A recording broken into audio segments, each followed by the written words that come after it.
shop was. I call it the shop. Yeah, okay. Yeah, and hydro for that last ski lift was fairly accessible. Yeah.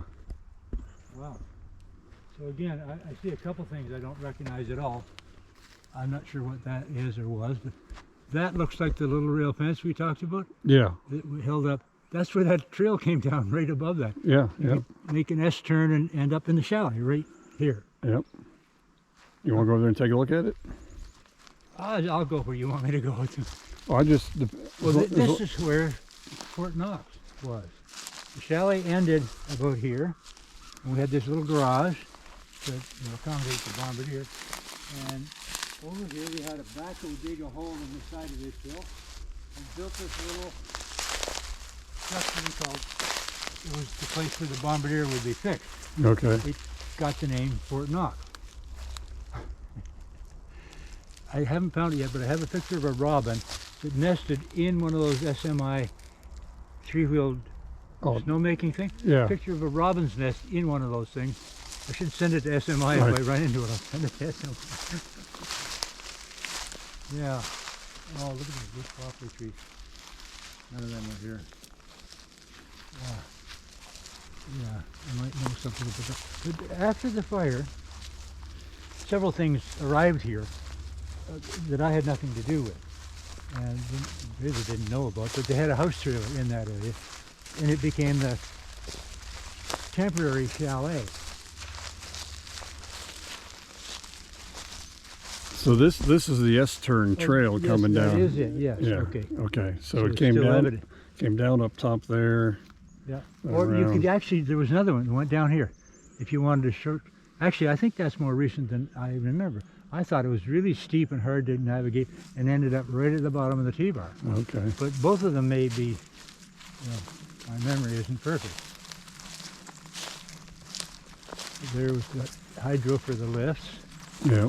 I guess that was there from day one because the pommel lift took three-phase power, and that little retaining wall I built. Okay. Me and Marvin, actually. So that's where the bridge was. Yep. The initial ski under bridge. Yeah, that's where you. Yeah. So you could actually, if you're a really good skier, all the way up here navigate is the trail down here. The picture I have of the Timberjack and the Unimog in one photo. Yeah. Right there. Okay. So the first T-bar went up there and ended right up there. Oh, but there was so little room around the top of it for people who were coming from the top of the big hill down, down, down. Okay. You could hardly get around it. You had to actually ski through the returning bars. Oh, okay. So you get whammed if you weren't careful. Yep. So that's partly why we moved that T-bar. It was there for a few years. But again, around 1970, it was superseded by a Skyway. And God bless him, Dad had,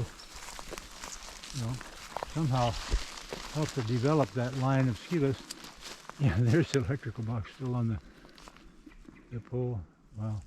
So the pommel lift started pretty much where the T-bar did.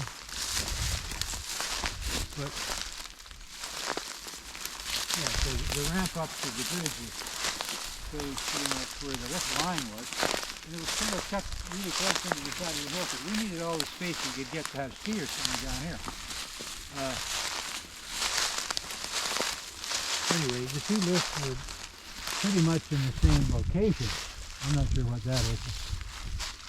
This would have been where you got on the lift and the power just came from there. Yeah. Probably underground, whatever. And then right up the lift, and there's Murray's Run. Yeah, so I was gonna say that's where Murray's Run comes in, right down here, right? And the culvert goes from where the Murray's Run meets. I don't even remember a name for that trail, but it must have had a name. Okay. It was in a trail that was carved out of one of these washouts I referred to that the Wisdom flood caused. We used to dump garbage in it for years, and then eventually we decided we were going to build the bridge. That's about the time the T-bar was replacing the pommel lift. We built that trail. I remember hauling the trees out here and burning them in a great big fire right up there for days and days and days. And that we filled in this washout. I'm really interested in going there sometime. This is part of my ecology spiel. to someone, if they ever come here, who wants to know a little bit about the ecological effect of this ski hill. And to me, it was, unfolded over years, but it's quite compelling for me now to, one, see how it's recovering and